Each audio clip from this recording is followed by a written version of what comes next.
Hai halo sahabat dunia, mari kita sapa dunia dengan Hi World. Dunia ini penuh dengan fakta-fakta, sejarah, misteri, dan budaya yang menarik untuk kita telusuri loh. Nah, di Hi World ini kita akan bahas bareng-bareng mengenai hal itu. Mari kita keliling dunia and let's start it. Kali ini kita akan travel ke bumi belahan timur, tepatnya di negeri matahari terbit. Siapa lagi kalau bukan Jepang? Bagi yang suka nonton anime nih, pasti gak asing lagi dengar kata-kata yang kalau diucapin karakternya biasa diimut-imutin. Yap, kamu benar, itu kalimat kawaii. Sebelum kita bahas budaya kawaii ini lebih jauh, kita harus tahu dulu kawaii itu sendiri apa sih? Kawaii sendiri dalam bahasa Jepang artinya bisa imut, lucu, adorable, cute, atau cantik.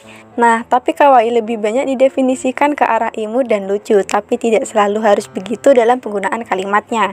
Kawaii ini biasanya distereotipkan kepada karakter-karakter anime, orang-orang dunia nyata, hewan, atau benda yang biasanya memiliki penampilan yang imut-imut atau lucu. Ya, mungkin kayak loli atau sagiri ya. Kawaii ini sudah menjadi lifestyle sendiri di Jepang untuk laki-laki maupun perempuan, baik anak-anak atau remaja. Bahkan nih, yang udah tua masih ada yang menggunakan kawaii dalam lifestyle mereka. Ya, biar merasa muda aja gitu. Nah, tapi sebenarnya budaya kawaii ini udah ada dari dulu loh. Secara bahasa, kata-kata kawaii sendiri berasal dari kalimat kawayushi, yang dimana artinya wajah seseorang yang bercahaya atau berseri-seri, glowing lah ya bahasa lainnya. Kata ini sudah ada sejak era Taisho pada awal abad 19, yaitu zaman kekaisaran Jepang yang dipimpin oleh Kaisar Taisho, ayah dari Kaisar Hirohito. Konsep awal kultur kawaii sendiri mulai muncul sekitar 1970-an. Ketika murid-murid remaja, terutama perempuan, mulai menggunakan gaya tulisan yang informal dan lucu di dalam tulisan-tulisan mereka. Seperti menggunakan tulisan dari kiri ke kanan seperti aturan penulisan di barat dan menambahkan simbol-simbol seperti hati, wajah tersenyum seperti smiley, dan simbol-simbol lain yang merepresentasikan kelucuan dan keimutan. Hal ini lebih menyenangkan dan lebih informal digunakan oleh murid-murid remaja kala itu, dibanding mereka menggunakan aturan-aturan tulisan tradisional Jepang. Tulisan-tulisan seperti ini tidak terlalu disambut baik oleh sekolah-sekolah dan pemerintah pada kala itu, sehingga beberapa sekolah melarang penggunaan tulisan kawaii dan dianggap sebagai perlawanan terhadap budaya tradisi Jepang saat itu. Kultur kawaii ini kemudian semakin populer ketika karakter-karakter seperti Hello Kitty dan Pikachu dari Pokemon muncul yang kemudian menjadi ikon dari kultur kawaii saat itu karena memiliki karakteristik yang lucu, imut, dan childish yang sangat pas diidentikan dengan kawaii.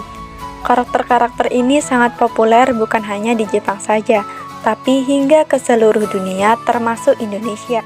Krisis ekonomi Jepang tahun 1990 juga menjadi perkembangan dari kultur kawaii ini sendiri ketika perusahaan-perusahaan pada kala itu menggunakan budaya kawaii sebagai strategi marketing mereka dalam meningkatkan daya tarik kepada konsumen dengan cara yang lebih diminati oleh kalangan-kalangan remaja dan anak-anak. Dan Hello Kitty menjadi karakter yang paling banyak digunakan sebagai promosi dari mereka untuk menarik perhatian anak-anak dan remaja saat itu.